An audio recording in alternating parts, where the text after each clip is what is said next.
नमस्ते दोस्तों, आज की कहानी है मृत्यु अटल है। एक चतुर व्यक्ति को काल से बहुत डर लगता था और वह सोचता था कि मेरी किसी भी क्षण मृत्यु हो सकती है।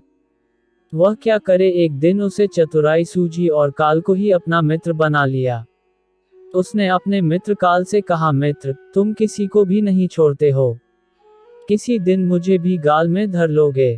काल ने कहा, ये मृत्यु लोक है, जो आया है उसे मरना ही है, सृष्टि का यह एक अटूट नियम है।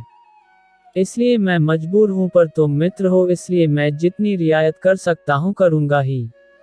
मुझसे क्या आशा रखते हो, साफ साफ कहो।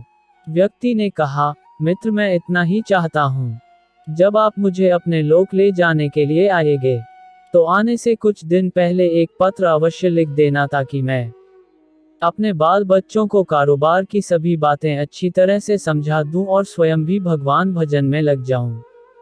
काल ने प्रेम से कहा, यह कौन सी बड़ी बात है, मैं एक नहीं आपको 4 पत्र भेज दूंगा, चिंता मत करो। चारों पत्रों के बीच समय भी अच्छा खासा दूंगा ताकि तुम सचेत होकर काम निपटा लो। तो वह व्यक्ति बड़ा ही प्रसन्न हुआ। सोचने लगा कि आज से मेरे मन से काल का भय भी निकल गया, मैं जाने से पूर्व अपने सभी कार्य पूर्ण करके जाऊंगा तो देवता भी मेरा स्वागत करेंगे। दिन बीतते गए, आखिर मृत्यु की घड़ी आ पहुंची।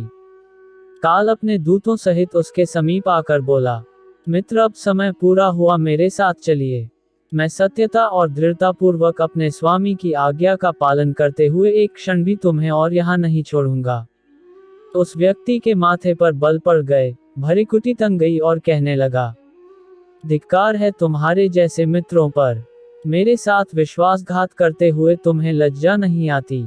तुमने मुझे वचन दिया था कि आने से पहले पत्र लिखूंगा, परंतु तुम तो बिना किसी सूचना के अचानक दूतों सहित मेरे ऊपर चढ़ आए। मित्रता तो दूर रही, तुमने अपने वचनों को भी नहीं निभाया। काल हंसा और बोला, मित्र, इतना झूठ तो न बोलो, मैंने आपको एक नहीं 4 पत्र भेजे, आपने एक भी उत्तर नहीं दिया। उस व्यक्ति ने चौंक कर पूछा, कौन से पत्र, कोई प्रमाण है? मुझे पत्र प्राप्त होने की कोई डाक रसीद आपके पास है तो दिखाओ। काल ने कहा, मित्र, घबराओ नहीं, मेरे चारों पत्र इस समय आपके पास मौजूद हैं। मेरा पहला पत्र आपके सिर पर चढ़कर बोला, आपके काले सुंदर बाल, उन्हें सफेद कर दिया और यह भी कहा कि सावधान हो जाओ, जो करना है कर डालो। बनावटी रंग लगाकर आपने अपने बालों को फिर से काला कर लिया और पुनः जवान बनने के सपनों में खो गए। आज तक मेरे श्वेत अक्षर आपके सिर पर लिखे हुए हैं। कुछ दिन बाद मैंने दूसरा पत्र आपके नेत्रों के प्रति भेजा। नेत्रों की ज्योति मंद होने लगी, फिर भी आंखों पर मोटे शीशे चढ़ाकर आप जगत को देखने का प्रयत्न करने लगे। 2 मिनट भी संसार की ओर से आंखें बंद करके ज्योतिस्वरूप प्रभु का ध्यान मन में नहीं किया। इतने पर भी सावधान नहीं हुए तो मुझे आपकी दीनदशा पर बहुत तरस आया और मित्रता के नाते मैंने तीसरा पत्र भी भेजा। इस पत्र ने आपके दांतों को छुआ, हिलाया और तोड़ दिया। आपने इस पत्र का भी जवाब न दिया, बल्कि नकली दांत लगवाए और जबरदस्ती संसार के भौतिक पदार्थों का स्वाद लेने लगे।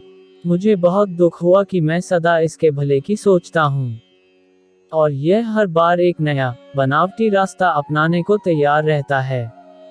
अपने अंतिम पत्र के रूप में मैंने रोग, क्लेश तथा पीड़ाओं को भेजा, परंतु आपने अहंकार वश सब अनसुना कर दिया।